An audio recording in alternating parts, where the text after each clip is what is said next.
Educación. La educación forma parte de nuestra vida y ha estado presente a lo largo de nuestra historia. Es por eso que el objetivo de este video es acercarnos a ella y rescatar su importancia. A todos se nos vienen diferentes ideas cuando escuchamos el término educación. Podemos pensar en un sinfín de cosas, y es que el término hace referencia a varios sentidos. Por ejemplo, a una institución, un salón de clases y un sistema educativo. Puede hacer referencia a una acción, como cuando nos dicen, ¡qué buena educación tiene ese muchacho! Y también un puente para incorporarnos a la sociedad y adquirir sus costumbres, conocimientos y normas.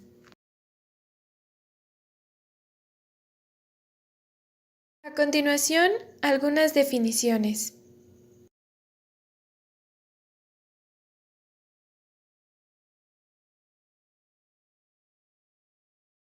La educación tiene por misión desarrollar en el educando los estados físicos, intelectuales y mentales que exige de él la sociedad política y el medio social al que está destinado. Con los conocimientos anteriormente adquiridos, hemos decidido crear nuestra propia definición, en donde la educación no se reduce a un salón de clases o a un solo espacio. Podemos verla como la transmisión de conocimientos, valores y en general de muchos aspectos culturales que son de gran importancia para darle a las personas las herramientas con las que pueden comprender, transformar e interactuar con su entorno, sin privarlos de su pensamiento crítico y optando siempre por su libertad, así como por su desarrollo en cualquier ámbito de su vida. Para dejar en claro nuestra definición anteriormente mencionada, será necesario retomar a la filosofía, y hay que tener en cuenta que aportó mucho a la educación, ya que sirvió de inspiración para muchos personajes importantes dentro de este campo. Idealismo. Es el sistema que niega la existencia de las cosas fuera del pensamiento. Algunos idealistas son Sócrates y Platón.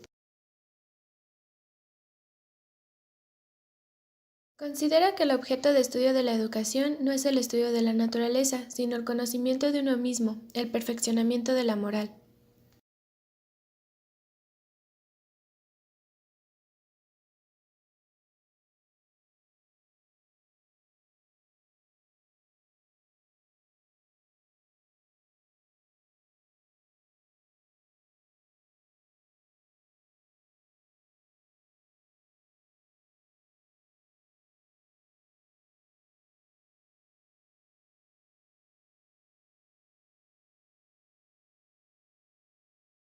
Consideraba que el mundo se dividía en dos, en el mundo de las ideas, las cuales son eternas e invariables, y el mundo de los fenómenos, que son sombras o moldes de las ideas en el mundo físico.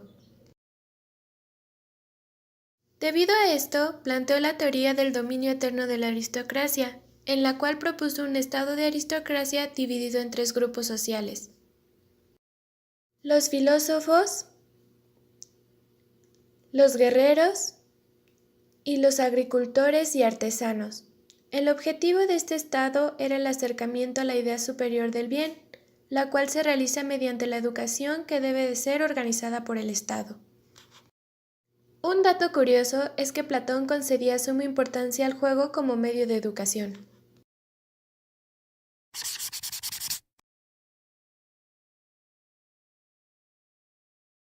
Es lo opuesto al idealismo, ya que considera que no existe ningún conocimiento innato, sino que ese conocimiento se construye a partir de la realidad, tal como es decir, de la experiencia.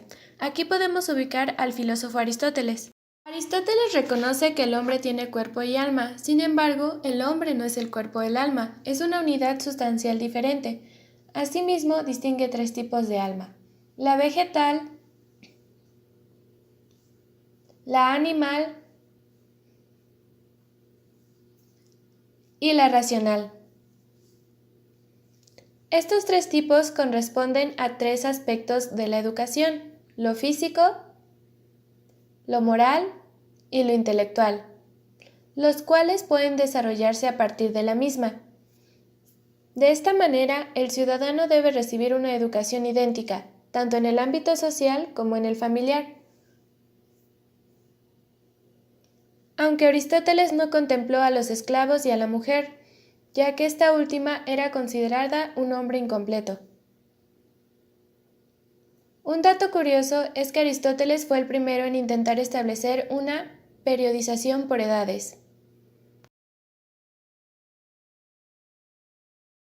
Un principio que surge como fundamento para la nueva escuela y tiene que ver con la libertad del niño, la autoactividad y la coeducación. Aquí se ve a la naturaleza como un fin y método de enseñanza, y dentro del naturalismo podemos ubicar a grandes pedagogos. Considera que la educación debe ponerse al servicio de la naturaleza humana, ya que el niño es bueno por naturaleza, pero lo artificial, producto de la sociedad, de la historia y la cultura, es quien corrompe la bondad del niño. En consecuencia, el niño debe ser libre. Fue el primero en afirmar que el niño no es un pequeño hombre y por lo tanto debía educarse con la actividad y la imaginación, pues la naturaleza quiere que los niños sean niños antes de ser hombres. Menciona que la naturaleza humana debe ser puesta al servicio del desarrollo autónomo del hombre. Considera que el mal no solo está en el exterior, sino en el interior del educando. Otro aspecto del que habla es que si la vida es la que educa, entonces no vale la pena aislar al educando de la sociedad, sino en el marco de su realidad con la sociedad. Orientado a la educación puede verse como un método de previsión, es decir, que al tener ideas claras sobre un objeto, esto nos posibilita prever cuáles sensaciones presentes y futuras podemos esperar, y por lo tanto reaccionar de cierta forma. Tiene como finalidad la socialización y transmisión del patrimonio cultural del hombre a las nuevas generaciones. Dentro de él podemos ubicar a un educador y filósofo, que considera que la escuela y la sociedad se identifican, ya que la sociedad debe asegurar el desarrollo y la realización de todos los individuos que la forman. Es importante tomar en cuenta dichas bases filosóficas, pues darán al educador herramientas para conocer de dónde vienen las ideas y principios que se pueden vivir en la práctica educativa.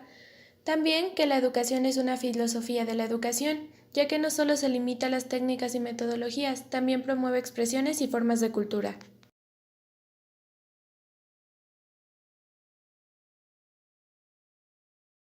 Los fines de la educación.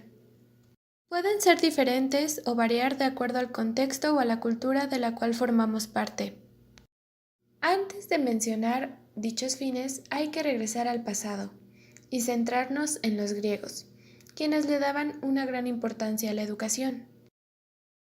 Para ellos era fundamental la literatura y tenían como objetivos de la educación el respeto a los dioses, la libertad, el desarrollo de inteligencia, las artes, las ciencias, el valor y la fortaleza física. Actualmente cada país puede tener diferentes fines u objetivos de acuerdo a cómo funciona y a las necesidades que tiene. En muchos los fines van orientados a cumplir con los atributos de una sociedad competitiva. Como ejemplo tenemos la educación en China y la educación en Japón. Tiene como objetivos el progreso social, el económico, el industrial, el científico y la creación de una identidad nacional. Por otro lado, en Japón, por ser una de las potencias económicas, científicas y tecnológicas, el fin de la educación va encaminado al desarrollo de la ciencia y tecnología. México no podía faltar, así que nos dimos a la tarea de buscar las finalidades y los objetivos que tiene la Secretaría de Educación Pública. Entre ellos están construir un México más libre, justo y próspero. La inclusión. Respetar el artículo número 3 de la Constitución, que dice que la educación debe desarrollar armónicamente todas las facultades del ser humano y fomentar en él a la vez el amor a la patria, el respeto a los derechos humanos y la conciencia de la solidaridad internacional en la independencia y justicia.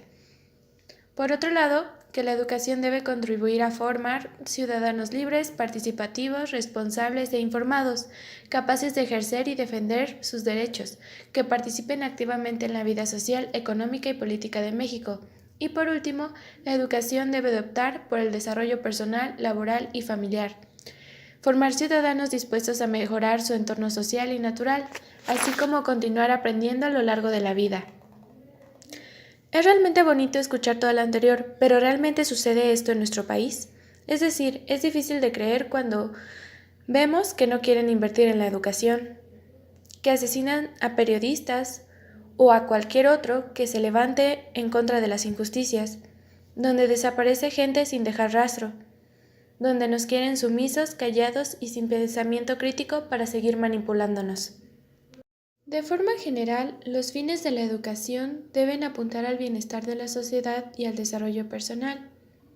Formar una personalidad donde se integre la sensibilidad, el esfuerzo y la sabiduría. Debe de ser una corrección y dirección, no una prohibición que limite sueños o capacidades. No busca darle ventajas a unos sobre otros, sino que todos alcancen su libertad y que aprendan a ser por sí y para sí mismos. Y sobre todo, darle a la persona un pensamiento crítico y autónomo que cuestione la realidad y actúe sobre ella transformándola. Así como hay diferentes conceptos y fines, hay diferentes tipos de educación en los cuales hemos estado inmersos. Por ejemplo, está la educación formal, que se imparte en organismos del sistema escolar oficiales, privados, habilitados, autorizados. Por ello, los conocimientos que se enseñan son administrados y son específicos de las autoridades de gobierno. Ejemplo de ello están los posgrados, la educación básica, etc.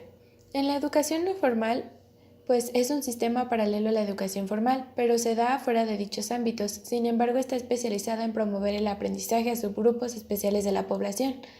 De esta manera, los aprendizajes se pueden ofrecer a través de diferentes instituciones, así como de comunidades o personas. Ejemplos son el Instituto de la Mujer, alfabetización en adultos, desarrollar habilidades artísticas, etc. La educación informal corresponde tanto al desarrollo individual como al desarrollo histórico-social de los pueblos. Es el aprender a formar parte de la sociedad o de un grupo y tiene como característica que es espontánea y no intencionada. Ejemplo de ello el rol materno o el rol paterno. Es porque es el mismo que se encarga de ilustrar con acciones cotidianas las normas y los valores que serán referentes en la conducta del niño. También existen otros tipos. Según la edad y el nivel educativo, podemos hablar de educación primaria, secundaria, superior, etc. Y según el formato, podemos hablar de educación presencial, a distancia o semipresencial, que es la combinación de las primeras dos. Podemos concluir que la educación debe ser tomada en cuenta por cada uno de nosotros. Debemos conocerla, leer sobre ella y actuar a partir de ella, puesto que es de vital importancia para nuestro desarrollo personal y el bienestar de la sociedad, el único camino con el cual podemos combatir todas las injusticias sin violencia y aspirando a una transformación. Podemos concluir que la